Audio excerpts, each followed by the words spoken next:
Hello दोस्तों, नमस्कार।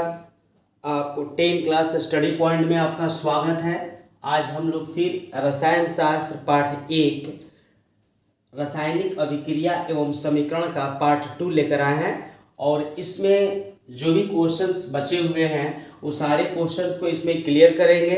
ठीक है। और आप अगर हमारे चैनल पर अभी नए हैं तो चैनल को सब्सक्राइब कीजिए, वीडियो को लाइक कीजिए और दोस्तों में वीडियो को शेयर कीजिए। ठीक है। तो आगे हम लोग क्वेश्चन को देखते हैं और देखने से पहले एक बात हम आपको बता दे रहे हैं कि ये सारे क्वेश्चन को सबसे पहले आप क्या कीजिए कि स्क्रीनशॉट ले लीजिए और स्क्रीनशॉट लेकर सारे क्वेश्चन को आपको जो आ रहा है इसमें लगा लीजिए और लगाकर कमेंट बॉक्स में ज़रूर बताइए कि आपने कितना क्वेश्चन को सही किया। 10 किया, 15 किया, 18 किया, 12 किया या पूरा का पूरा क्वेश्चन सही किया। ठीक है। तो वैसे क्या होगा ना, वैसे होगा कि आपने कितना सीख रखा है, कितना आप लोग जान रहे हैं। ठीक है। तो आप लोग इस बात पर ध्यान दीजिए। आप लोग सबसे पहले इस क्वेश्चन को टिक लगा लीजिए कि हमने सर इसमें इतना क्वेश्चन को किया। अगर नहीं कर रहे हैं तो आप वीडियो को ध्यान से दम समझिए और देखिए और जहां आपको दिक्कत हो रही है तो कमेंट बॉक्स में कमेंट कीजिए कि सर हमको 12, 11 नहीं समझ में आ रहा है। हो सकता है हम कमेंट बॉक्स पढ़कर आपको समझाने का प्रयास करें। ठीक है।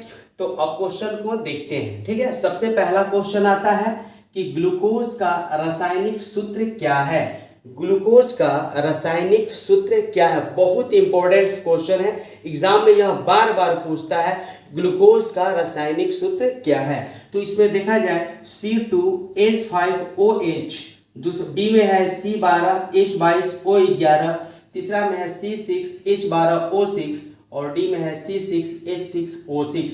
अगर आपको याद है तो कमेंट में लिखिए, ए होगा, याद है बी होगा, सी होगा, डी होगा, जो होगा। अगर आपको याद है कमेंट बॉक्स में लिखिए कि इसका आंसर क्या होगा। चलिए देखते हैं। तो ग्लूकोज का रासायनिक सूत्र जो होता है वो क्या होता है बाबू, वो होता है C6H12O6। क्या होता है बाबू, C6H12O6। तो ऑप्शन नंबर सी, पहला का ऑप्शन नंबर क्या होगा बाबू, सी होगा। अच्छा, एक आता है चीनी का।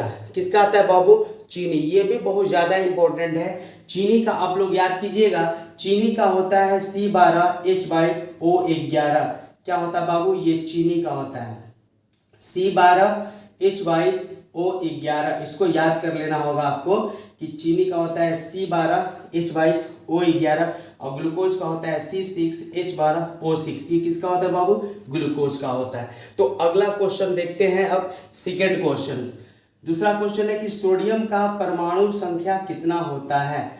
11 है, 13 है, 14 है, 16 है। तो सोडियम का परमाणु संख्या जो है एग्जाम में बार बार पूछता है, तो इसको आपको याद कर लेना है। सोडियम का परमाणु संख्या जो होता है बाबू 11 होता है। कितना होता है सोडियम का परमाणु संख्या, तो 11 होता है। इसमें कुछ नया चीज और सीखिए, सोडियम को चाकू से काटा जाता है। बोलिए बाबू, सोडियम को किससे काट सकते हैं, चाकू से काट सकते हैं। किससे बाबू, चाकू। सोडियम को हम लोग चाकू से भी काट सकते हैं। सोडियम की परमाणु संख्या 11 होता है। और सबसे इंपॉर्टेंट बात, सोडियम को किरोसिन तेल में रखा जाता है। किस में रखा जाता है बाबू, किरासन तेल में। किरासन तेल, किरासन तेल का मतलब समझ रहे हैं ना, जिसको बोला जाता है मिट्टी का तेल। क्या बोला जाता है बाबू, मिट्टी का तेल। तो सोडियम को हम लोग किस में रखते हैं, किरासन तेल या मिट्टी का तेल में रखते हैं। इससे और एक महत्वपूर्ण बात सीखिए कि सोडियम जो है सबसे ज्यादा ज्वलनशील पदार्थ है। इसको भी याद कीजिए, सोडियम जो है सबसे ज्यादा ज्वलनशील पदार्थ है। ज्वलनशील का मतलब समझ में आता है ना बाबू, कि ऑक्सीजन के साथ अभिक्रिया कर कर इतना ज्यादा तीव्र गति से जलता है कि विस्फोट भी हो सकता है। क्या हो सकता है, विस्फोट, ब्लास्ट। ओके। तो आपको समझना है कि इसको हम लोग चाकू से भी काट सकते हैं और सोडियम को किरासन तेल में भी रखा जाता है। और सोडियम जो है ज्वलनशील, सबसे ज्यादा ज्वलनशील पदार्थ है। तो हम लोग नया चीज सीखे, सोडियम को चाकू से काटते हैं। सोडियम क्या है, सोडियम को हम लोग किरोसिन तेल में रखते हैं और ज्वलनशील भी पदार्थ है। तो क्वेश्चन एक यहाँ से और उठकर आता है कि सोडियम जो है उसको केरोसिन तेल में क्यों रखा जाता है? इसका आंसर होगा क्योंकि सोडियम ऑक्सीजन के साथ अभिक्रिया कर कर विस्फोट हो सकता है, इसीलिए इसको, या नष्ट हो सकता है, इसीलिए इसको केरोसिन तेल में रखा जाता है। तो बाबू क्या सीखे आप लोग कि केरोसिन तेल में सोडियम को इसलिए रखा जाता है क्योंकि यह ऑक्सीजन से अभिक्रिया कर कर विस्फोट या समाप्त हो सकता है। ठीक है, तो अब अगला क्वेश्चन हम लोग जानते हैं। ये तो जान गए कि सोडियम का परमाणु संख्या कितना होता है, तो बाबू 11 होता है। चलिए आगे क्वेश्चन देखा जाए। उपचयन अपचयन अभिक्रिया को क्या कहते हैं? उपचयन और अपचयन अभिक्रिया को क्या कहते हैं? ऑप्शंस में है रेडॉक्स अभिक्रिया, उष्माशोषी अभिक्रिया, उष्माक्षेपी अभिक्रिया और क्षेपण अभिक्रिया। ठीक है, उष्माशोषी, उष्माक्षेपी और क्षेपण या रेडॉक्स। तो उपचयन और अपचयन को हम लोग कहते हैं रेडॉक्स अभिक्रिया। क्या कहते हैं? उपचयन और अपचयन दोनों को कहते हैं रेडॉक्स अभिक्रिया। उपचयन का मतलब होता है, बताइए उपचयन का मतलब क्या होता है? जिसमें ऑक्सीजन का योग होता है उसको उपचयन कहते हैं, और जिसमें ऑक्सीजन का ह्रास होता है उसको अपचयन कहते हैं। आपको याद कर लेना होगा, जिसमें ऑक्सीजन का योग होता है उसको उपचयन कहते हैं, और जिसमें ऑक्सीजन का ह्रास होता है उसको अपचयन कहते हैं। उपचयन का योग, ऑक्सीजन का योग उपचयन, या ऑक्सीजन का योग जो होता है उसको ऑक्सीकरण भी कहते हैं। क्या कहते हैं बाबू? ऑक्सीजन का योग ऑक्सीकरण भी कहलाता है, और ऑक्सीजन का ह्रास अवकरण भी कहलाता है। तो ये सब सारी चीज़ों को आप एक कॉपी में नोट्स बुक बनाकर मेरी सारी बातों को लिखा कीजिए। वीडियो को रोककर, वीडियो को 10 सेकंड पीछे कर वीडियो को 10 सेकंड आगे बढ़ाकर ये सारे नोटबुक में आप लिखिएगा तो बहुत बड़ा एक योद्धा बन जाइएगा, और वो एक ऐसा योद्धा बन जाइएगा कि जिसको बाण से नहीं आप विजय प्राप्त कीजिएगा, बल्कि इस बाण से, यानी कि आप पेन से एग्जाम हॉल में विजय प्राप्त कीजिएगा। तो वैसा योद्धा बन जाइएगा कि आप इस पेन के बल पर पूरे महाभारत को फिर से जीत जाइएगा। ठीक है, तो आप योद्धा बनिए। तो हम लोग इसमें क्या सीखे? उपचयन और अपचयन कौन सा है? तो रेडॉक्स अभिक्रिया है। ओके, चलते हैं आगे बाबू। जिस न्यून ताप पर कोई पदार्थ जलना शुरू करे उसको क्या कहते हैं? जिस न्यून ताप पर जब कोई पदार्थ जलना शुरू होता है तो उसे क्या कहते हैं? तो देखा जाए बाबू, ज्वलन ताप, द्रवणांक या क्वथनांक या क्रांतिक ताप, तो उसको हम लोग जो कहते हैं ज्वलन ताप कहते हैं। क्या कहते हैं बाबू? जिस न्यून ताप पर जब कोई पदार्थ जलना शुरू करता है तो उसको ज्वलन ताप कहते हैं। द्रवणांक क्या होता है बाबू? द्रवणांक क्या होता है? जब किसी ठोस को द्रव के रूप में परिवर्तित किया जाता है तो उसको द्रवणांक कहते हैं। क्वथनांक क्या है बाबू? कि जब कोई द्रव को एक ताप देकर उसको उबालने की क्रिया जब किया जाता है तो उसको क्वथनांक कहते हैं। द्रव को गर्म कर हीट कर उसको जब खौलाते हैं हम लोग तो उसको कहते हैं क्वथनांक। द्रव को हीट देकर जब उसको खौलाते हैं तो उसको क्या कहते हैं? क्वथनांक। चलिए अगला क्वेश्चन देखते हैं। विकृत गंधिता के लिए उत्तरदायी कारक कौन सा है? क्वेश्चन नंबर 5 है बाबू कि विकृत गंधिता के लिए उत्तरदायी कारक कौन सा है? विकृत गंधिता के लिए उत्तरदायी कारक कौन सा है? देखिए, विकृत गंधिता का मतलब होता है ना कि खाना वाना बासी नहीं हो जाता है तो खाना महकने लगता है, जिसको हम लोग कह देते हैं खाना औरा गया है ना, खाना खराब हो गया है, खाना में से स्मेल आ रहा है। ठीक है, तो उसी को कहते हैं विकृत गंधिता। तो विकृत गंधिता जल्दी कैसे हो जाता है? जब ज़्यादा वो ऑक्सीजन के संपर्क में रहे, चाहे खाना जो है वसा वाला खाना बना है, तेल वाला खाना बना है, तो बड़ा जल्दी वो खराब हो जाता है। तो इसका आंसर में देखेंगे विकृति गंधिता के लिए उत्तरदायी कारक क्या है? तो तेल वसा का ऑक्सीजन ऑक्सीकरण। ऑक्सीकरण किसको कहते हैं? ऑक्सीजन को लेना ही ऑक्सीकरण कहलाता है। तो आपका ऑप्शन नंबर ए हो जाएगा, तेल वसा का ऑक्सीकरण। खाद्य पदार्थों का विघटन, तेल वसा का क्षरण और खाद्य पदार्थों का संयोजन, ये सब नहीं होगा। क्या होगा? तेल और वसा का ऑक्सीकरण। ठीक है, विकृति गंधिता मतलब समझ गए कि खाना फेंका जाता है, खराब हो जाता है, उड़ा जाता है, उसी को कहते हैं विकृति गंधिता। चलिए अगला क्वेश्चन को देखते हैं बाबू, 6वां नंबर क्वेश्चन। शरीर में भोजन का पाचन कौन सी अभिक्रिया है? शरीर में भोजन का पाचन कौन सी अभिक्रिया है? तो बाबू देख लिया जाए कि शरीर में भोजन क्यों पचता है। देखिए, जब हम लोग सांस लेते हैं तो सांस लेंगे तो ऑक्सीजन कहाँ जाएगा? शरीर के अंदर जाएगा। तो श्वास लेंगे और जो श्वास के माध्यम से जो ऑक्सीजन होता है वो शरीर के अंदर जाता है। तो ऑक्सीजन शरीर के अंदर जाता है तो भोजन वोजन का पचाने का भी काम वो करता है ऑक्सीजन।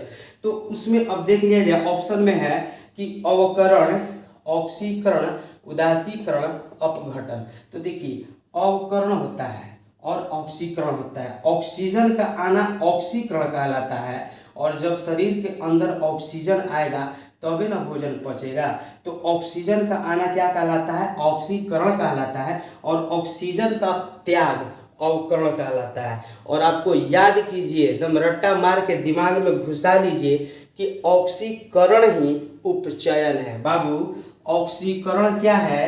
तो उपचयन है। बाबू बोलिए क्या? ऑक्सीकरण ही उपचयन है। और अवकरण क्या है बाबू? अपचयन है।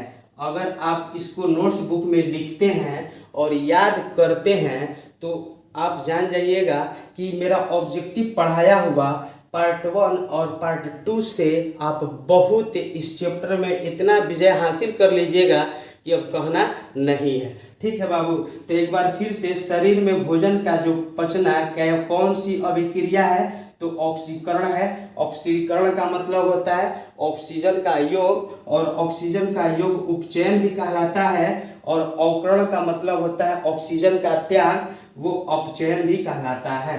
चलिए अब अगला क्वेश्चन देखते हैं। ठीक है, देखा जाए, दानेदार जस्ता पर सल्फ्यूरिक अम्ल डालने पर कौन सा गैस उत्सर्जित होता है? तो दानेदार जस्ता, क्या बोले बाबू? दानेदार जस्ता पर सल्फ्यूरिक अम्ल, कौन सा अम्ल? सल्फ्यूरिक अम्ल डालने पर कौन सा गैस उत्सर्जित होता है? तो वो गैस है ऑक्सीजन है, कार्बन डाइऑक्साइड है, हाइड्रोजन है, कि इनमें से कोई नहीं। ये बहुत इंपॉर्टेंट क्वेश्चन है, ये एग्जाम में बार बार आता है, और इसको रट्टा मार कर याद कीजिए और दिमाग में घुसा लीजिए, सीख लीजिए। इसका आंसर जो होगा हाइड्रोजन होगा। जब जस्ता पर सल्फ्यूरिक अम्ल डाला जाता है तो गैस जो निकलता है वो कौन सा गैस निकलता है बाबू? हाइड्रोजन गैस निकलता है। चलिए ठीक है, तो आप इसको जान गए, 7वां का ऑप्शन नंबर सी हाइड्रोजन होगा। अगला क्वेश्चन है, कौन अभिक्रिया का लक्षण नहीं है? कौन अभिक्रिया का लक्षण नहीं है? थोड़ा पानी पी लेते हैं।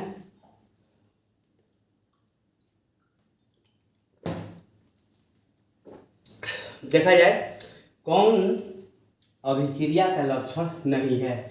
देखिए, अभिक्रिया जब होता है तो अभिकारक से होता है, और अभिकारक अभिक्रिया कर कर प्रतिफल बना देता है, प्रतिफल ही उत्पादक होता है।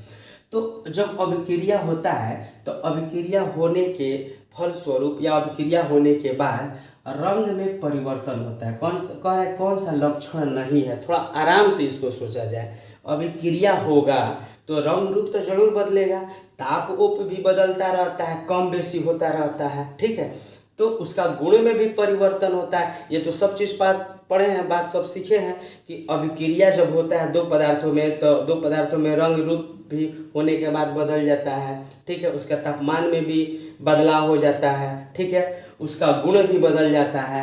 तो वही बात है, कौन सी अभिक्रिया का लक्षण नहीं कह रहा है कि नहीं है? रंग रूप में परिवर्तन, ये तो सही बात है, ये तो होगा, बढ़िया बात है। गैसों का निकलना, हाँ अभिक्रिया होता है तो गैस तो निकलबे करता है। अच्छा, अवक्षेपण का बनना, अवक्षेपण का बनना मतलब जैसे कि कोई चीज़ घुल जाता है, कोई चीज़ नहीं घुलता है, तो जो नहीं घुलता है द्रव में तो वह अवक्षेप हो जाता है, तो अवक्षेप का बनना होता है। लेकिन तापक्रम स्थिर रहता है, तापक्रम स्थिर नहीं रहता है, या तो तापक्रम घटेगा नहीं तो बढ़ेगा। तो ये क्या होगा आपका? यही क्या है? लक्षण नहीं है। बोलिए, बात को तो समझ में आ रहा है? चलिए बहुत बढ़िया। अगला क्वेश्चन है, कौन सा धातु कमरे के ताप पर द्रव रहता है? देखिए, ये जो क्वेश्चन है ना एकदम विस्फोट क्वेश्चन है, मतलब आग लगा के रख देगा। ठीक है, तो ऐसा क्वेश्चन जो छोटा छोटा क्वेश्चन होता है उसको थोड़ा सा गौर करके याद कर लेना चाहिए, क्योंकि ऐसा ही क्वेश्चन कभी कभी गलती मार के आदमी आ जाता है। ठीक है, तो ऐसा क्वेश्चन को दिमाग में रखना चाहिए। बहुत सारे बच्चे खुश हो गए, ये तो एकदम इजी क्वेश्चन है। हाँ बाबू, आपके लिए इजी क्वेश्चन है, क्योंकि आप पढ़े हैं, इसीलिए बाबू आपके लिए इजी है। कोई बच्चा ऐसा हो जाता है ना बाबू कि जो कंफ्यूज रहता है, और कंफ्यूज में अच्छे अच्छे भी बच्चा गलती कर देते हैं। तो हम ये नहीं कह रहे हैं कि आप ही के लिए, मतलब सभी के लिए कह रहे हैं कि सब लोग इसको थोड़ा दिमाग में घुसा लेंगे, ठीक है ना बाबू। चलिए देखा जाए, कौन सा धातु कमरे के ताप पर द्रव रहता है। द्रव का मतलब और धातु का मतलब समझिए। देखिए धातु कह रहा है, यहाँ पर ध्यान देना है, धातु कमरे के ताप पर द्रव रहता है। तो इसमें दिया है Hg। Hg मतलब पारा, जो डॉक्टर पारा होता है ना, डॉक्टर के थर्मामीटर में रहता है ना पारा, वही वाला पारा, ठीक है। तो Hg पारा, Cl chlorine, Na sodium, Mg magnesium, ठीक है ना। तो कह रहे कौन सा धातु जो है द्रव अवस्था में रहता है। तो आपको याद करना है, द्रव अवस्था में जो रहता है धातु वो क्या होता है, पारा होता है। क्या चीज, पा र में पाई रा, पारा, ठीक है ना, पारा। Hg को क्या कहते हैं, पारा कहते हैं। पारा कहाँ होता है कि थर्मामीटर में डॉक्टर जो नापते हैं ना बुखार उखार मुंह में, वही वाला। कौन सा अधातु, अधातु है, कौन सा अधातु कमरे के ताप पर द्रव रहता है, कौन सा अधातु। अब यहाँ पर देखिए बाबू, धातु था तो याद कर लीजिए पारा, अधातु कहेगा साथ ही साथ द्रव कहेगा, तो इसमें क्या याद कीजिएगा, यहाँ पर Na है, सोडियम, Cl कैल्शियम, Mg, ठीक है ना, Mg मैग्नीशियम, और Br ब्रोमीन। ये क्या होता है, ब्रोमीन है बाबू। क्या याद कीजिएगा, ब्रोमीन। कौन मीन, ब्रोमीन, हाँ ब्रोमीन याद कर लीजिएगा। अधातु होते हुए द्रव अवस्था में रहता है, और कमरा के तापमान पर द्रव अवस्था में कौन रहता है, ब्रोमीन। तो याद कर लिए, क्या याद किए, कौन सा धातु कमरे के ताप पर द्रव अवस्था में रहता है, तो पारा Hg, अधातु कमरे के ताप पर द्रव अवस्था में रहता है तो ब्रोमीन Br, ठीक है ना। हाँ चलिए बहुत बढ़िया, आप लोग इतना बहादुर बच्चे हैं, इतना अच्छे बच्चे हैं, इतना बढ़िया बच्चे हैं कि आप लोग का मेहनत जो है एक दिन रंग लाएगा, और वो इतना बढ़िया रंग लाएगा कि आप लोग खुश रहिएगा, कहिए कि वाह क्या सर बात कर रहे थे। हाँ उसके लिए थोड़ा सा मेहनत करना पड़ेगा, आपको प्रत्येक दिन वीडियो देखना पड़ेगा, और जो भी दिक्कत समस्या है थोड़ा सा कमेंट में लिखना पड़ेगा, ठीक है ना बाबू। चलिए अब देखिए, वे अभिक्रियाएं जिसमें आयनों के बीच आयनों का आदान प्रदान होता है उसे क्या कहते हैं। यह एक परिभाषा हो गया, यह जो है एक अभिक्रिया का क्या है, परिभाषा हो गया। और परिभाषा में यही देखना है कि वे अभिक्रिया जिसमें आयनों के बीच आयनों का आदान प्रदान होता है उसे क्या कहते हैं।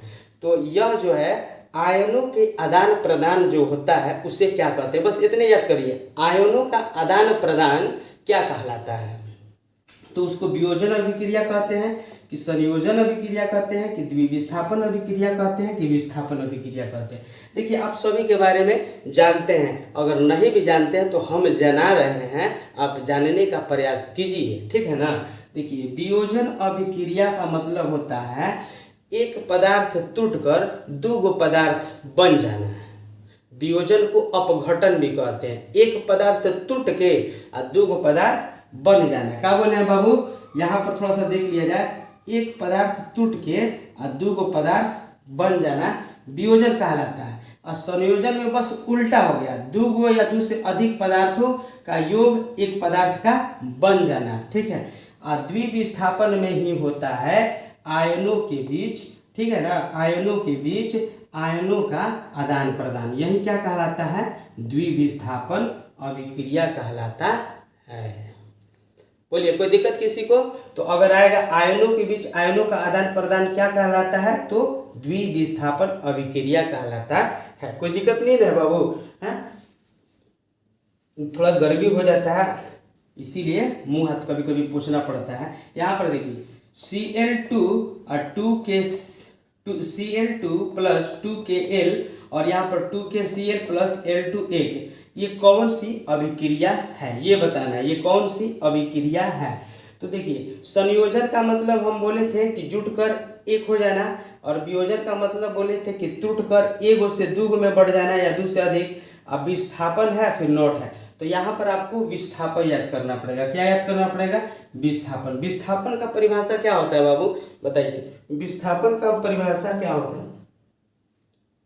इसमें होता है विस्थापन का परिभाषा अधिक अभिक्रियाशील वाले तत्वों से ना जुड़कर जो अधिक अभिक्रियाशील वाले तत्व हैं वो कमजोर अभिक्रियाशील वाले तत्व को अपने में मिला लेते हैं, तो उस तरह के जो अभिक्रिया को विस्थापन अभिक्रिया कहते हैं।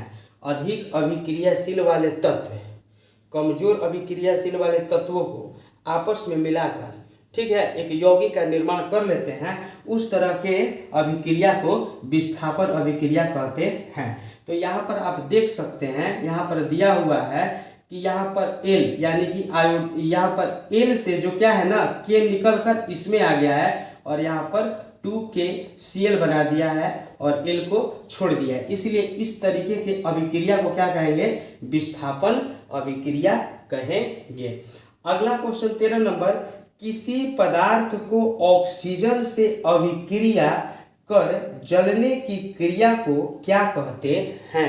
देखिए यहाँ पर किसी पदार्थ को ऑक्सीजन से, कोई भी पदार्थ है जब ऑक्सीजन से अभिक्रिया करेगा तभी न जलेगा, तो ऑक्सीजन से अभिक्रिया कर जलने की क्रिया को क्या कहते हैं? ऑक्सीजन से अभिक्रिया करके जब जलेगा तो उस क्रिया को क्या कहते हैं? उस क्रिया को दहन कहते हैं कि जलन कहते हैं कि अवकरण कहते हैं कि अपघटन कहते हैं? तो आपको याद कर लेना होगा, उस तरह के अभिक्रिया को दहन कहते हैं। बोलिए बाबू, क्या कहते हैं? दहन कहते हैं। उस तरह की अभिक्रिया को क्या कहते हैं? दहन कहते हैं, ठीक है। दूध से दही का बनना कौन सी अभिक्रिया है? दूध से दही का बनना कौन सी अभिक्रिया है? देखिए, वैसी अभिक्रिया जो एक बार हो जाने के बाद दोबारा प्राप्त नहीं होता है तो वह कहलाता है रासायनिक अभिक्रिया। वैसी अभिक्रिया जो घटना घटित होने के बाद पुनः वह चीज प्राप्त नहीं होता है तो उस तरह की अभिक्रिया को कहते हैं रासायनिक अभिक्रिया। अब बताइए, दूध से दही आप बना दीजिएगा तो दही से दूध बनेगा कौन हाल में? अब सोचिएगा कि दहिया में पानी फेंट के दूध बना दे तो बन सकता है? वो दही कहाएगा, पातर दही कहलाएगा, नहीं तो माठा कहलाएगा। क्या कहलाएगा? माठा। लेकिन दूध नहीं कहलाएगा। तो दूध नहीं कहलाएगा, तो वैसी अभिक्रिया जो एक बार हो गया तो पुनः दोबारा प्राप्त नहीं हो सकता है, उस तरह की अभिक्रिया को क्या कहा जाता है? तो उस तरह की अभिक्रिया को रासायनिक अभिक्रिया कहा जाता है ना? उस तरह की अभिक्रिया को क्या कहते हैं? रासायनिक अभिक्रिया कहते हैं। तो बाबू, इसको आपको समझ में आया है बढ़िया से? कोई दिक्कत नहीं हुआ? आनंद आया, मजा आया? आया ना बाबू? तो मजा आया, आनंद आया तो प्लीज चैनल को सब्सक्राइब कर दीजिए। आप वीडियो के एक बार लाइक कर दीजिए बाबू, वीडियो के एक बार लाइक कर दीजिए। अब थोड़ा आगे क्वेश्चन को देखते हैं। हाँ तो बाबू, आगे क्वेश्चन देखते हैं, ठीक है। तो उससे पहले आप लोग स्क्रीनशॉट ले लीजिए, स्क्रीनशॉट लेकर इसको लगा लीजिए और देखिए कि इसमें कितना सही हो रहा है, ठीक है। तो देखते हैं हम लोग आगे क्वेश्चन। देखिए, मैग्नीशियम रिबन को वायु में दहन करना कैसा परिवर्तन है? मैग्नीशियम रिबन से बहुत बाबू ऑब्जेक्टिव में क्वेश्चन आता रहता है, आप इसको ध्यान से समझिएगा, ठीक है। तो मैग्नीशियम रिबन को जब वायु में दहन कराएंगे तो कैसा परिवर्तन होगा? मैग्नीशियम रिबन को वायु मतलब मैग्नीशियम Mg को वायु मतलब ऑक्सीजन, Mg को ऑक्सीजन के साथ जब हम लोग दहन कराएंगे तो कैसा परिवर्तन होगा? देखिए, जलने के बाद कोई चीज वह पुनः प्राप्त हो सकता है? नहीं, हम तो बताए हैं कि कोई चीज जल जाएगा तो पुनः प्राप्त नहीं होगा। तो Mg मैग्नीशियम रिबन को ऑक्सीजन के साथ जब दहन कराएंगे तो पुनः तो प्राप्त नहीं होगा। तो यह कैसा जो है दहन है? दहन का मतलब तो समझिए गए हैं, अभी हम क्वेश्चन में बताया है कि दहन का मतलब क्या होता है। जो जलता है ऑक्सीजन के साथ तो दहन होता है, ठीक है। तो आप लोग दहन के बारे में भी जान गए। और वायु के साथ कोई चीज जब जलेगा तो पुनः वह प्राप्त नहीं होगा। जो पुनः प्राप्त नहीं होता है, दही या दूध वाला बात बोले है ना, तो जो पुनः प्राप्त नहीं होगा तो क्या कहलाएगा? भौतिक परिवर्तन कि कोई परिवर्तन नहीं होगा, कि कोई अभिक्रिया नहीं होगा, कि रासायनिक परिवर्तन? चलिए बताइए क्या होगा। तो आप लोग समझ रहे हैं, जान रहे हैं, ठीक? हाँ, वही चीज जो आप सोच रहे हैं वही चीज, रासायनिक परिवर्तन। वाह, बहुत शेर हैं हमारे बच्चे, बहुत शेर हैं और ताकत से एकदम ताकत के साथ लड़ रहे हैं। तो क्या होगा? रासायनिक परिवर्तन होगा। तो अगला क्वेश्चन देखते हैं। समीकरण CaCO3 और CaO प्लस CO2 किस प्रकार का समीकरण है? तो बताइए, अभी हम लोग समीकरण के बारे में भी पढ़े हैं, अभिक्रिया के बारे में पढ़े हैं कि अभिकारक क्या होता है, प्रतिफल क्या होता है। तो यहाँ पर तो ये देख लिए आप, अभिकारक है, ये प्रतिफल है या उत्पाद है। जब ऐसा चीज हुआ है, एक चीज टूटकर दो भागों में बट गया है, तो बोलिए बाबू उसको क्या कहते हैं? एक चीज टूटकर दो भागों में बट गया तो उसको क्या कहते हैं? उसको क्या संयोजन कहते हैं, या वियोजन कहते हैं, या उभयगामी कहते हैं, कि प्रतिस्थापन कहते हैं? बोलिए क्या कहते हैं? कमेंट बॉक्स में जल्दी लिखिए कि क्या कहते हैं। चलिए स्टार्ट लिखिए बाबू। हाँ, उसे क्या कहते हैं? तो उसको वियोजन कहते हैं। यानी कि वियोजन का दूसरा नाम क्या होता है बाबू? बताइए, वियोजन का दूसरा नाम क्या होता है? वियोजन का दूसरा नाम क्या होता है बाबू? क्या होता है? कमेंट में लिखिए तो। क्या होता है? अपघटन होता है। क्या होता है बाबू? अपघटन। क्या होता है? अपघटन अभिक्रिया, वियोजन अभिक्रिया या अपघटन अभिक्रिया। चलिए आगे देख लिया जाए। रासायनिक अभिक्रिया के दौरान किसी पदार्थ में ऑक्सीजन का ह्रास कहलाता है। अब देखिए, रासायनिक अभिक्रिया के दौरान किसी पदार्थ में ऑक्सीजन का ह्रास, यहाँ थोड़ा समझिए, थोड़ा क्या समझिए, हमने तो समझा रखा है, हमने तो बता रखा है कि ऑक्सीजन का ह्रास क्या कहलाता है और ऑक्सीजन का योग क्या कहलाता है। ऑक्सीजन का योग क्या कहलाता है और ऑक्सीजन का ह्रास क्या कहलाता है। तो आप लोग बताइए, उपचयन होगा कि अपचयन होगा कि संचरण होगा कि इनमें से कोई नहीं?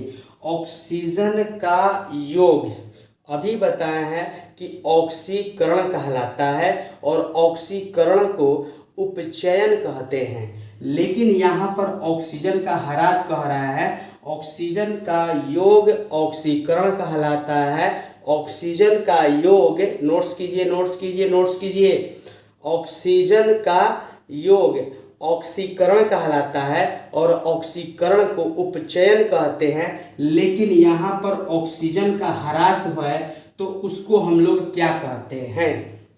बोलिए क्या कहते हैं? उसको क्या कहते हैं? आप बोलिए। उसको बाबू कहते हैं हम लोग अपचयन। बोलिए बाबू, क्या कहते हैं? अपचयन। और अपचयन को ही हम लोग कहते हैं अवकरण। चलिए नोट कीजिए, कॉपी में लिखिए, अपचयन को कहते हैं अवकरण। चलिए बहुत बढ़िया, वेरी गुड। अगर आप हमारे ऑब्जेक्टिव को कॉपी और कलम के साथ लेकर पढ़ रहे हैं और सारे बात को लिखते जा रहे हैं, तो ये मेरा गारंटी है, चैलेंज है कि आप एग्जाम हॉल में जब ऑब्जेक्टिव मारिएगा तो कहिएगा कि क्या सर आपने तो कमाल कर दिया, क्या सर आपने तो कमाल कर दिया। चलिए आगे देखा जाए, वे कौन सा पदार्थ है जो ऑक्सीजन में संयोग नहीं करता है? वे कौन सा पदार्थ है जो ऑक्सीजन से संयोग नहीं करता है? मतलब ऑक्सीजन के साथ वो पदार्थ रहेगा तो वो पदार्थ पर कुछ भी प्रभाव नहीं पड़ेगा। कितना ऐसा पदार्थ है, कितना का, लगभग सारे ऐसे पदार्थ है जो ऑक्सीजन के साथ संपर्क करते हैं तो कुछ ना कुछ उसमें क्षय होता ही रहता है ना। कुछ ना कुछ ऑक्सीजन के साथ संपर्क में रहने पर नष्ट ही होते हैं। लेकिन ऐसा एक पदार्थ है जो कि ऑक्सीजन के साथ संयोग करने पर उसको कुछ नहीं होता है, तो वो पदार्थ क्या है ये बताना है। तो बताइए, तांबा है, सोना है, जस्ता है कि पोटेशियम है? बोलिए क्या है? बोलिए बाबू क्या है? आप लोगों की नज़र में क्या होगा बाबू? सोना होगा। आपकी नज़र में क्या होगा? सोना होगा। ये सोना ना, अरे वो भी सोना ना बेटा, वो भी सोना ना। कौन सोना? ये सोना। कौन सोना? ये सोना। ठीक है, तो सोना होगा। और सोना जब होगा तो सोना के बारे में और कुछ जान लीजिए। सोना आता है, सोना से क्वेश्चन कि शुद्ध सोना कितना कैरेट का होता है? शुद्ध सोना कितना कैरेट का होता है? बोलिए, शुद्ध सोना कितना कैरेट का होता है बाबू? वाह, कितना बच्चे बोल रहे हैं कि 24 कैरेट का होता है। वेरी गुड, 24 कैरेट का होता है। लेकिन कभी कभी क्वेश्चन ये भी पूछ देता है कि आभूषण बनाने के लिए कितना कैरेट का सोना का उपयोग किया जाता है? आभूषण मतलब नथिया, कनवाली, सोना के चैन या और कुछ भी, बहुत सारा चीज़ सोना का बनता है। तो आभूषण को बनाने के लिए कितना कैरेट का सोना होता है? तो याद कर लीजिए, आभूषण के लिए आभूषण के लिए 22 कैरेट का सोना होता है। कितना कैरेट का होता है? 22 कैरेट का होता है। और इस 22 कैरेट में 2 कैरेट में तांबा और चांदी मिलाकर उसको आभूषण बनाया जाता है। 2 कैरेट में क्या मिला दिया जाता है? तांबा और चांदी। तांबा और चांदी मिलाकर 2 कैरेट से आभूषण का तैयार किया जाता है। और वो आभूषण जो 22 कैरेट में बनता है, तो क्यों? इसलिए कि शुद्ध सोना का और आभूषण बन जाए ना, तो रात में अगर महिला लोग सोएगी तो सब चपटा के बन जाएगा, काम खत्म। नाक में कान में सब चपटा जाएगा। शुद्ध सोना जो होता है ना, वो क्या होता है? चपटा फपटा जाता है। तो उसको मजबूत बनाने के लिए उसमें 2 कैरेट मिलाया जाता है, तांबा या चांदी करके। तो ठीक है, तो आप लोग जान गए कि ऑक्सीजन से संयोग कौन नहीं करता है? तो सोना नहीं करता है। ठीक है बेटा, आगे क्वेश्चन देखा जाए। वैसा पदार्थ जिनकी उपस्थिति मात्र से किसी अभिक्रिया की दर बढ़ जाती है। वैसा पदार्थ जिनकी उपस्थिति मात्र से, ठीक है, किसी अभिक्रिया की दर बढ़ जाती है। ये बहुत इंपॉर्टेंट क्वेश्चन है, ये क्वेश्चन बार बार आता है। तो वैसा पदार्थ जिनकी उपस्थिति से मात्र किसी अभिक्रिया की दर बढ़ जाती है, क्या कहलाता है? ये उत्प्रेरक कहलाता है। क्या कहलाता है? उत्प्रेरक कहलाता है। चलिए आगे देख लिया जाए। ऑक्सीजन का योग क्या कहलाता है? बताइए, बार बार ये बात हो रहा है, बार बार ये बात हो रहा है कि ऑक्सीजन का योग क्या कहलाता है और ऑक्सीजन का ह्रास क्या कहलाता है। तो ये बार बार क्वेश्चन आ रहा है, इसलिए यह बार बार आ रहा है कि ऑक्सीकरण, अवकरण, अपचयन, उपचयन, रेडॉक्स, ये जो चीज है ये आपको इस एक्सरसाइज में हिला कर रख देता है। क्या करके रख देता है? हिला कर रख देता है। इसीलिए ये क्वेश्चन बार बार आता है, ताकि आपके दिलों और दिमाग में दम क्या हो के बैठ के अस्थिर हो जाए कि कभी उसको भूल नहीं सके। तो इस क्वेश्चन का आंसर आप हमारे कमेंट बॉक्स में कीजिएगा कि ऑक्सीकरण का योग क्या कहलाता है। ठीक है ना बच्चों? बहुत बढ़िया। ठीक है बाबू, आगे देखा जाए। Question number 21। लोहा ऑक्सीजन से संयोग कर क्या बनाता है? लोहा जो है ऑक्सीजन के साथ संयोग करेगा तो क्या बनाएगा? सबसे पहले तो लोहा ऑक्सीजन के साथ संयोग करेगा तो बर्बाद होखेगा, बर्बाद तो हो ही ना जाएगा जी। लोहा है ऑक्सीजन के साथ संयोग करे चाहे पानी के साथ संयोग करे तो बर्बाद तो होइबे करेगा। पढ़े लिखे वाला लड़का, समझ रहे हैं ना, पढ़ने लिखने वाला लड़का और किसी के चक्कर में पड़ेगा तो बर्बाद हो ही जाएगा। उसी तरह से लोहा जो है ऑक्सीजन के चक्कर में जब पड़ेगा तो संयोग करेगा तो बर्बाद तो हो ही जाएगा। लेकिन ऑक्सीजन से संयोग कर कर क्या बनाता है? बोलिए तो। ऑक्सीजन के संयोग करके क्या बनाएगा? लोह कार्बोनेट बनाएगा कि लोह सल्फेट बनाएगा? लोह ऑक्साइड बनाएगा।